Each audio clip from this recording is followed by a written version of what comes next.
P വത്സലയുടെ നെല്ല് എന്ന നോവലിലെ ജീവിച്ചിരുന്ന കഥാപാത്രം അടുത്തിടെ അന്തരിച്ചു. പേര് കുറുമാട്ടി രാഗിണി. ജാതി വ്യവസ്ഥയ്ക്കെതിരെ പോരാടി രക്തസാക്ഷിത്വം വരിച്ച ഏത് നവോത്ഥാന നായകന്റെ 150ാമത് രക്തസാക്ഷിത്വ ദിനമാണ് 2024 ജനുവരിയിൽ ആചരിച്ചത്? ആറാട്ടുപുഴ വേലായുധപ്പണിക്കർ. 2024 ജനുവരി 16-ന് 100ാം ചരമവാർഷികം ആചരിക്കുന്നത് ഏത് മലയാള കവിയുടേതാണ്? കുമാരനാശാൻ. കെ സ്മാർട്ട് പദ്ധതിക്ക് തുടക്കം കുറിച്ചത് എന്നാണ്? 2024 ജനുവരി 1. സമ്പൂർണ്ണ ഭരണഘടനാ സാക്ഷരത നേടുന്ന ഇന്ത്യയിലെ ആദ്യത്തെ ജില്ല ഏത്? കൊല്ലം. ഡിജിറ്റൽ സാക്ഷരത കൈവരിക്കുന്ന ഇന്ത്യയിലെ ആദ്യ നഗരസഭ ഏത്? കൊട്ടാരക്കര, കൊല്ലം. സംസ്ഥാനത്ത് ആദ്യമായി ഓൺലൈൻ ഗ്രാമസഭ സംഘടിപ്പിച്ച പഞ്ചായത്ത് ഏത്? മലയൻകീഴ്, തിരുവനന്തപുരം. കേരളത്തിലെ ആദ്യ ദീപാലംകൃത പാലം എവിടെയാണ്? ഫറോക്ക്.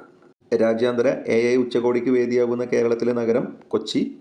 ജി ശങ്കരക്കുറുപ്പിന്റെ പേരിലുള്ള മഹാകവി ജി സ്മാരകം സ്ഥിതി ചെയ്യുന്നത് എവിടെയാണ്? Marine drive, Kochi. 3 ലക്ഷം കുടുംബശ്രീ അംഗങ്ങൾക്ക് ഉപജീവനമൊരുക്കി സാമ്പത്തിക സുസ്ഥിരത ഉറപ്പാക്കുക എന്ന ലക്ഷ്യത്തോടെ കുടുംബശ്രീ ആരംഭിക്കുന്ന പദ്ധതി K-lift, Kudumbashree livelihood initiative four transformation. ഇന്ത്യയിലെ മികച്ച ടൂറിസം വില്ലേജിനുള്ള ഗോൾഡൻ വില്ലേജ് പുരസ്കാരം നേടിയ കാന്തല്ലൂർ പഞ്ചായത്തിന്റെ ബ്രാൻഡ് അംബാസിഡറായി തിരഞ്ഞെടുക്കപ്പെട്ടത് ജിതേഷ് ജി. വരയരങ്ങ് എന്ന കലാരൂപത്തിന്റെ ആവിഷ്കർത്താവാണ് ജിതേഷ് ജി. ലോകത്തിലെ ഏറ്റവും വൃത്തിയുള്ള കടൽത്തീരങ്ങൾക്ക് foundation for environment education Denmark നൽകുന്ന ബ്ലൂ ഫ്ലാഗ് സർട്ടിഫിക്കറ്റ് ലഭിച്ച കേരളത്തിലെ കടൽത്തീരം ഏത്? കാപ്പാട്, കോഴിക്കോട്.